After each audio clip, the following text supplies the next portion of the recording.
Good morning. Um, I made the mistake of checking my email before doing any work this morning, which I really try not to do. Um, and I got this wonderful email from Anne in response to our email announcing that we've been doing more videos that you probably got yesterday. And Anne writes, "No, actually, I find videos tremendously boring and a waste of time." So thanks, Anne. Um, it's amazing what people put out in the world. Just if you don't like them, just don't watch them.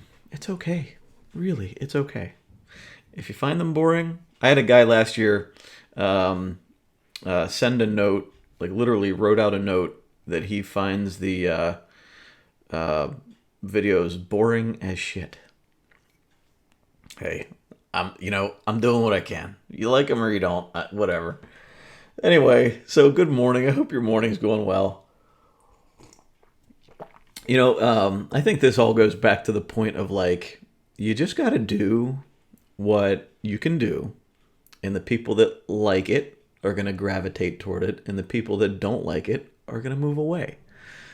That's kind of that's my feeling in business, and it's my feeling personally also. I think we a lot of times wear a facade to try to keep people happy or keep people, like want to be liked. And then we end up being liked by the people that we don't actually like being with.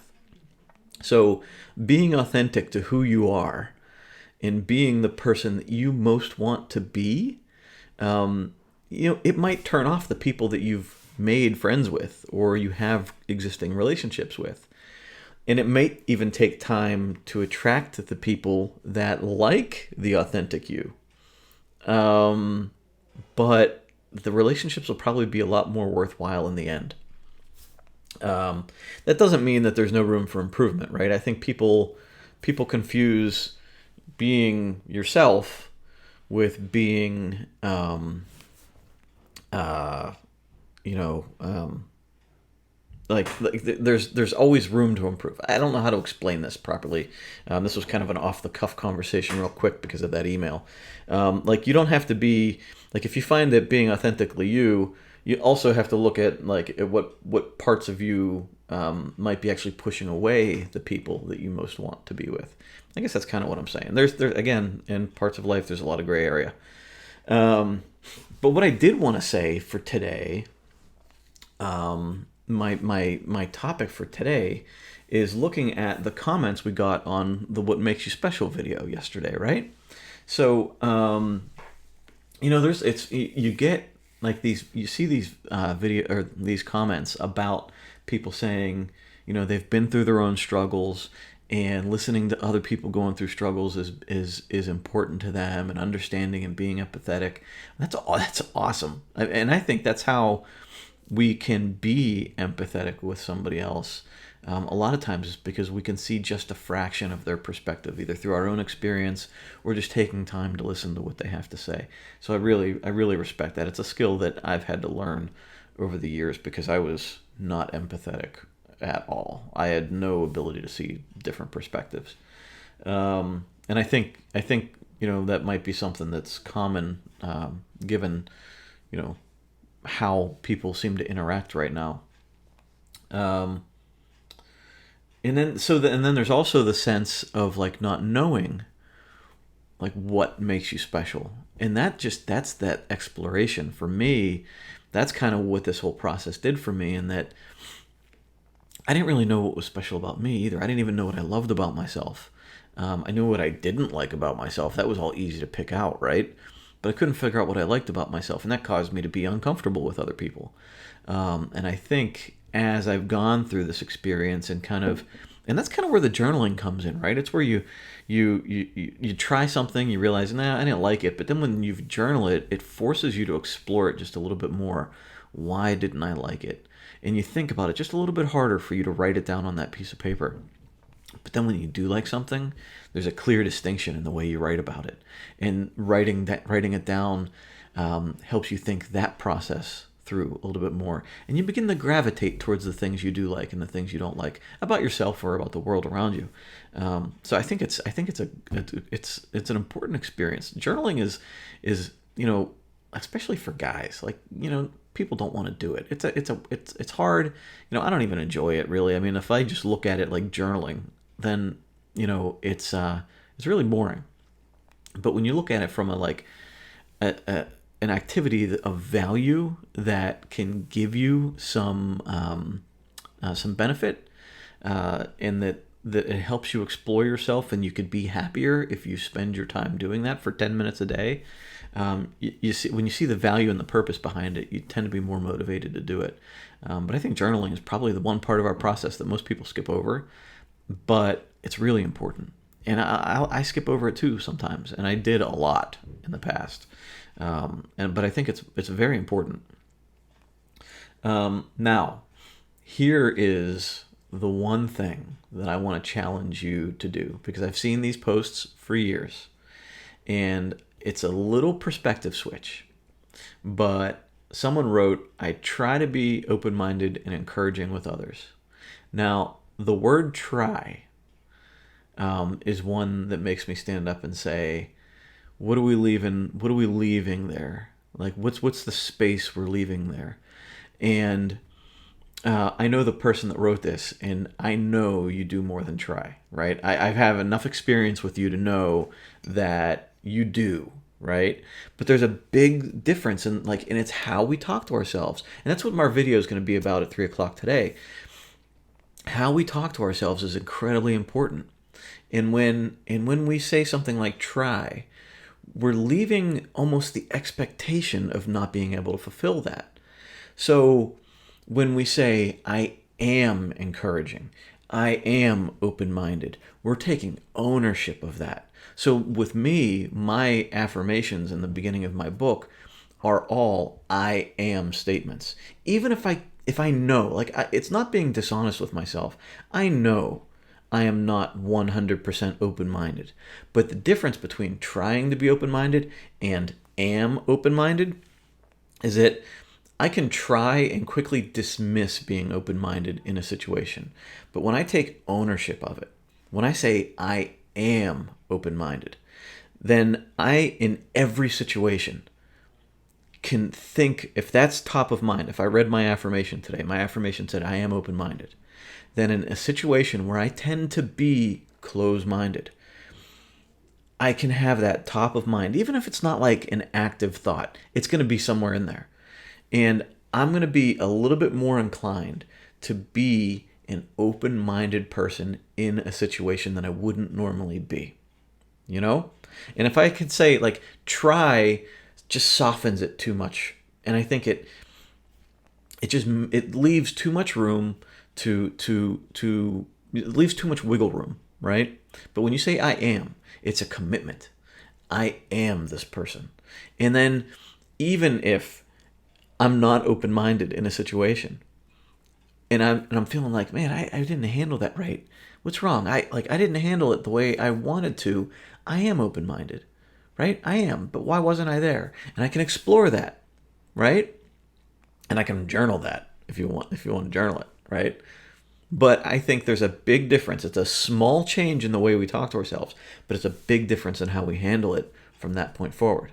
So anytime you want to say, "I'll try," I want you to ask yourself, why am I softening it? Why can't I make the full-on 100% commitment and say "I am"? So I'll try to call you later. I will call you later. I try to be open-minded. I am open-minded. I'll try my best. I will do my best. Whatever, there's small changes in the way we speak to ourselves are really, really important.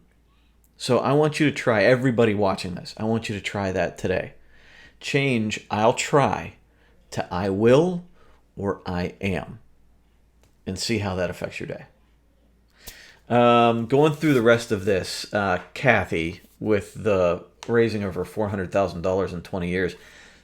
So a couple things strike me. One, that's a huge number. Number two, you did it over 20 years, which is a huge commitment. And then when you look at, when you look at this over 20 years, where did you start? I'm guessing that maybe the first year you did it, it started really small. Maybe, I don't know for sure.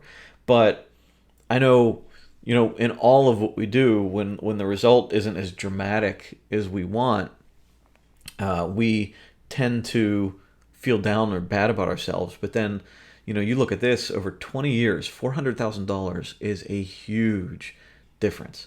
And the fact that you can raise that kind of money is amazing. But that doesn't happen overnight, right? That's a big commitment over a long period of time. That's great. I commend you for that.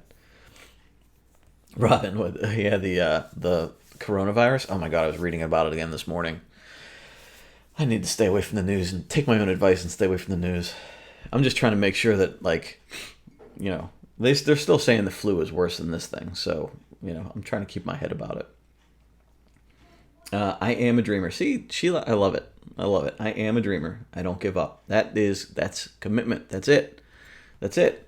In all of my businesses, I've had that same mindset through crushing debt.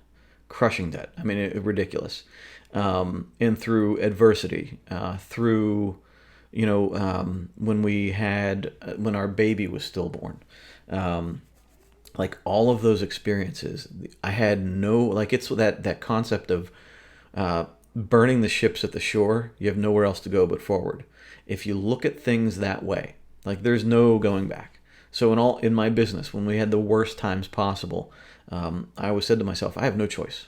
I have a family, I have debt, I need to move forward, we need to get out of this. I need to make this successful, I need to make this work. That's the way I've always kind of looked at business. I don't give up. I'm not going to give up. And in fact, in some adversity, I even go harder because now I have something to overcome. So it's all in the way you talk to yourself. I know people, when new business owners, when I talk to them, and they say something like, "I'm going to give it a try." Hopefully it goes well.